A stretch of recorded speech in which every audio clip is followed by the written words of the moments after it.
সুপ্রিয় দর্শক, আপনারা দেখছেন গ্রামীণ সমাচার। আনন্দ উল্লাস উদ্দীপনার মধ্যে দিয়ে ঘুঘুডাঙ্গা মহানামযজ্ঞ কমিটির পরিচালনায় 40 প্রহর ব্যাপী তারক ব্রহ্ম মহানামযজ্ঞ ও 16 প্রহর ব্যাপী শ্রী শ্রী রাধা গোবিন্দের লীলা কীর্তন অনুষ্ঠিত হচ্ছে জলপাইগুড়ি সদর ব্লকের খারিজা বেরুবাড়ি অঞ্চলের ঘুঘুডাঙ্গা বাজারে। এবার তাদের এই অনুষ্ঠান 42 বছরে পদার্পণ করল। উদ্যোক্তারা জানিয়েছেন 5 দিন ব্যাপী নাম কীর্তন ও 2 দিন ব্যাপী অষ্টকালীন কীর্তন অনুষ্ঠিত হবে। তারা আরও বলেন, সকলের সার্বিক সহযোগিতায় তাদের এই কীর্তন এবার 42 বছরে পদার্পণ করল। তারা আরও বলেন, কীর্তন উপলক্ষে 8 থেকে 10,000 ভক্তদের মধ্যে প্রসাদ বিতরণ করা হয়। তারা আরও বলেন, তাই সর্বস্তরের মানুষদের কীর্তন শ্রবণ করার জন্য আহ্বান করি। এদিন উদ্যোক্তারা আরও কি বললেন শোনাবো বিস্তারিত।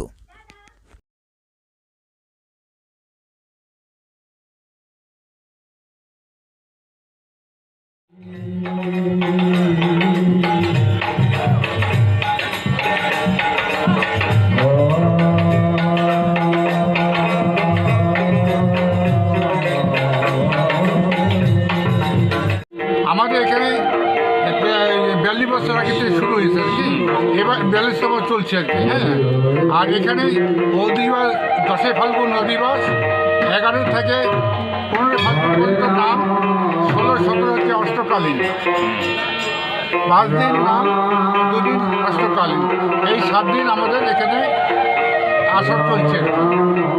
এরপর আমাদের প্রসাদ বিতরণ হয়। হ্যাঁ, প্রায় 8 থেকে 10,000 লোক এখান থেকে আমরা প্রসাদ বিতরণ করি। আপনাদের এই যে কীর্তন হয়, এই জায়গাটার নাম কি এবং আপনারা যে কীর্তন চালান এটা কোন সংস্থায়? এটা জায়গাটা হচ্ছে ঘুঘুডাঙ্গা, আর এখানে ঘুঘুডাঙ্গা মহানামযজ্ঞ কমিটি সর্বাঙ্গীন সহযোগিতায় ঘুঘুডাঙ্গা হাট কমিটি ও ব্যবসা সমিতি। আমি দেখতে পাচ্ছি যে মন্দির আছে, এই মন্দিরটি কি হাট কমিটির না? এটা একটা মহানামযজ্ঞ কমিটি এবং ব্যবসা সমিতি, হাট কমিটি সবাই সহযোগিতায়, আমার নামযজ্ঞ কমিটি সবাই সহযোগিতায় এই মন্দির চলছে। তো এটা হচ্ছে আমাদের 10ই ফাল্গুন অধিবাস, 11ই ফাল্গুন থেকে আমাদের নাম শুরু হয়েছে। 11, 12, 13, 14 এবং 15 5 দিন নাম চলবে। 16, 17 অষ্টকালীন। এই হচ্ছে টোটাল আমাদের 7 দিনের প্রোগ্রাম। 7 দিনের এই জায়গাটার নাম কি? ঘুঘুডাঙ্গা। কত বছর ধরে এই চলে এই এক নাম? আচ্ছা, এর নাম অ্যাকচুয়ালি যখন প্রথমে হাট প্রতিষ্ঠা হয় তখন এখানে এক নাম পুজো একসঙ্গে সব হতো। পরে বন্যার পরে 68 বড় বন্যার পরে এটা বন্ধ হয়ে যায়। বড় বন্যাতে আবার সেটা চালু হয়। এখন আমাদের এটা 42 বছর চলছে। এখন পরবর্তীতে শুরু হওয়ার পর থেকে 42 বছর।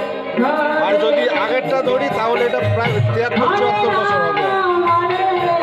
ভক্তের সমাগম কীরকম হয়? প্রচুর প্রচুর। এই যে চারিদিকে দেখতে পাচ্ছেন, জায়গা হয় না, রাস্তাতেও লোক থাকে।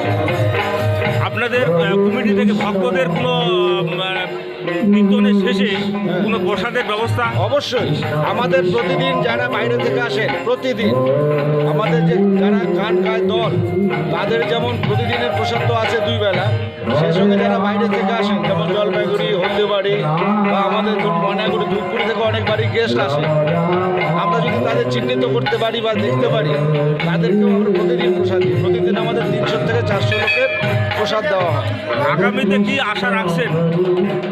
এ তো একইভাবে চলছে। আর এই যে মন্দিরটা আমরা শুরু করছি, আমাদের আশা ছিল যে আমরা কীর্তনের আগে শেষ করব, কিন্তু আমরা করতে পারিনি, কারণ মার্বেলের কাজ করতে গিয়ে অনেকটা সময় লাগে, যেটা আমাদের ধারণা ছিল না।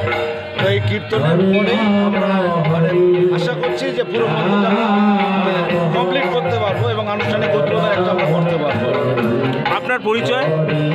আমার পরিচয়, আমি এখানকার একজন বাসিন্দা, আমি একজন প্রাক্তন শিক্ষক। ঠিক আছে, জড়িত আমাদের জ্যাঠামশাই, বাবা, আরও যারা গুরুজনরা ছিলেন তারা এগুলো শুরু করছে। আর আমরা উত্তরাধিকার সূত্রে এই কীর্তনের মালিক, উত্তরাধিকার সূত্রে তারা শুরু করে দিয়ে গেছে, আমরা চালিয়ে নিয়ে যাচ্ছি। যতদিন পারবো আমরা নিয়ে যাব। এরপরে পরের প্রজন্ম আসবে, প্রজন্ম যারা নতুন ছেলেমেয়েরা আসবে, তারা এটাকে আবার এগিয়ে নিয়ে যাবে। ধন্যবাদ।